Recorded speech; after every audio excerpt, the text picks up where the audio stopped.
Welcome to brainstorm achievers.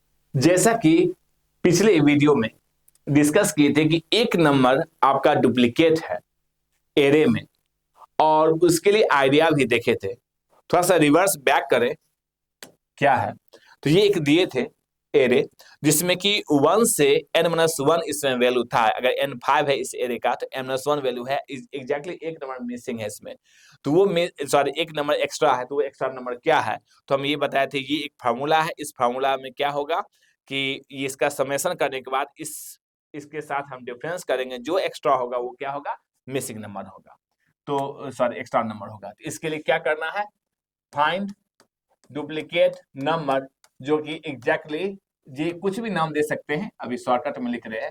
तो array है इसमें और इंटीजर क्या है आपके पास, n है, और यहाँ पर इंटीजर में रिटर्न कर देंगे कि कौन सा इसमें डुप्लीकेट है। आपके पास एक लोकल वेरिएबल चाहे i और एक s भी चाहे जिसमें 0 है। लूप चलाएंगे समेशन का i इक्वल टू 0 से i less than equal to i less than n ही रखते हैं, या लेस देन इक्वल टू भी कर सकते हैं m-1 less than n i plus plus. यहां क्या होगा, simple s equal to s plus a of i। इसमें सभी नंबर का सम होगा, और इस सम में क्या होगा, एक एक्स्ट्रा नंबर आएगा जो डुप्लीकेट है, और हमें इस s में से माइनस करना, क्योंकि डुप्लीकेट इसके अंदर है। किससे करना है, n multiplication of n-1 upon 2, बस। यानी कि इसमें होगा मिसिंग नंबर, जो भी उसी को हम लोग क्या कर देंगे, रिटर्न कर देंगे। ये एक आपका बेसिक कोड है जो ये निकाल लेगा। इसका टाइम कॉम्प्लेक्सिटी ऑब्वियसली n है, एक ही लूप में हम लोग का वर्क हो जाएगा। बट इसके और भी आइडियाज हो सकते हैं, जैसे कि पिछले क्वेश्चंस जो सीरीज थे उसमें जो क्वेश्चंस था उसका एक और आइडिया था, और देखिए कि उस आइडिया को एक बार फिर से रिपीट करते हैं इस क्वेश्चन के लिए, तो समझ सकते हैं कि आप लोग कैसे फिर एक आइडिया को दूसरे आइडिया में फिट करने की कोशिश करेंगे। और ये नहीं कि वही तरीका है, और भी तरीका हो सकता है, और ऑब्वियसली है भी। तो एक दूसरा आइडिया जो हमें डिस्कस करना था कि एक एरे से, कि एरे के अंदर जो एक नंबर जो डुप्लीकेट है, एक्स्ट्रा नंबर है, अगर एरे का साइज n है और उसके अंदर का वैल्यू 1 to n-1 के बीच में वैरी करता है, और एग्जैक्टली एक नंबर मिसिंग है, तो मिसिंग नंबर कैसे निकालेंगे। उसके लिए हम एक दूसरा आइडिया बता रहे हैं कि किस तरह से निकालने की कोशिश करेंगे वो मिसिंग नंबर।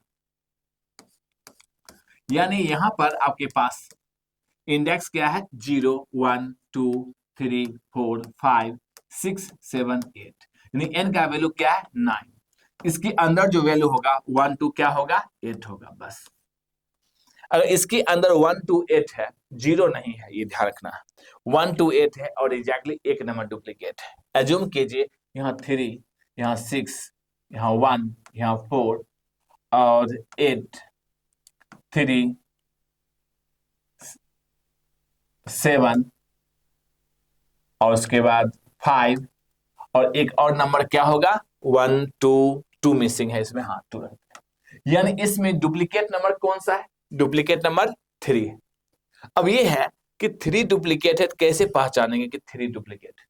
तो यहां पर आपको दो इंडिकेशन रखना होगा वेरिएबल का, जैसे कि पहले में रखे थे, देखेंगे फ्यूचर में कैसे।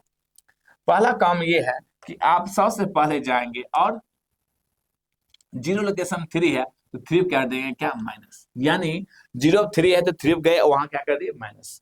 1 पर 6 है तो 6 गए, क्या कर लेंगे यहाँ, माइनस। 2 पर 1 है तो 1 पर गए और क्या कर लिया आप, माइनस।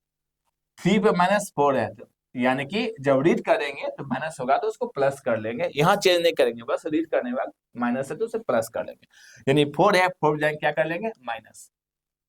फिर 4 पर क्या है, 8, यानी 8 पर क्या कर लेंगे, जो वैल्यू होगा उसे माइनस। और 5 पर क्या है, 3 है तो 3 पर जाएंगे और कर लेंगे क्या, माइनस। यानी माइनस अगर एक बार और करेंगे तो ये हो जाएगा प्लस, क्यों, पहले से माइनस है, प्लस हो जाएगा, ठीक है। 6 पर क्या है, -7, यानी रीड करेंगे तो क्या होगा, 7, और 7 क्या करेंगे, माइनस कर लेंगे। 7 पर क्या है, 5, यानी कि -5 हम लेने वक्त 5 कर लेंगे और वहां क्या कर लेंगे, माइनस कर लेंगे। और 8 पर -2, यानी रीड करेंगे 2 पर क्या कर लेंगे, माइनस कर लेंगे। अगर आप इसको रीड करेंगे सही ढंग से, ये पता है कि जीरो इंडेक्स, इसमें जीरो अंदर वैल्यू है नहीं, तो जीरो पर जो वैल्यू रखा रहेगा वो होगा प्लस। ध्यान से, जो जीरो पर रखा हुआ वैल्यू है वो क्या है आपका, प्लस। और कोई भी नंबर प्लस अगर होगा, दोबारा दोबारा अगर प्लस होगा, इसका मतलब है कि ये जो इंडेक्स है, ये इंडेक्स यानी 3 इसमें 2 बार अपीयर था, इसलिए आपका ये नंबर प्लस हो पाया। जीरो इंडेक्स को छोड़ करके, क्यों जीरो इंडेक्स पर टच नहीं करेंगे, क्योंकि किसी भी नंबर में किसी भी लोकेशन में जीरो नहीं हो सकता है। इसका मतलब है कि जीरो इंडेक्स को छोड़ करके इसमें से कोई भी नंबर अगर प्लस है, इसका मतलब है कि यहाँ पर हम लोग 2 बार आए हैं, एक बार माइनस किया होगा, एक बार और आए होंगे, जिससे वो नंबर प्लस हो गया होगा।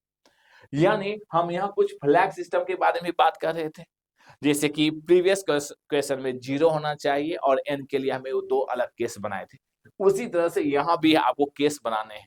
इसमें आपको सिंपल यहाँ पहचान आ गया होगा, इसको आप हिट एंड ट्रायल कीजिए, 1-2 नंबर और लीजिए, आपको पता चल जाएगा कि आपको कुछ और भी फ्लैग रखने पड़ेंगे, जिससे आप पहचान पाएंगे, और आइडिया यही रहेगा। तो नॉर्मली एक बार लूप ऐसे चलेगा, फिर बाद में एक बार आइडेंटिफाई करने के लिए और इफ केसेस लगा करके आप इसे पहचान सकते हैं, और इसका भी टाइम कॉम्प्लेक्सिटी कितना होगा, थीटा एन ही होगा। तो चलिए इसके बारे में अच्छे सोचेंगे, अपने ढंग से सोचेंगे, कलम चलाएंगे, तभी बनेगा। सभी केसेस तभी आते हैं समझ में। अगर आप प्रोग्राम सोचेंगे डायरेक्टली हम रन करा लें, तो बहुत सारे टेस्ट केसेस फेल होना शुरू हो जाता है, क्योंकि आप ठीक से प्रैक्टिस केसेस अच्छे से नहीं देखे। Thank you.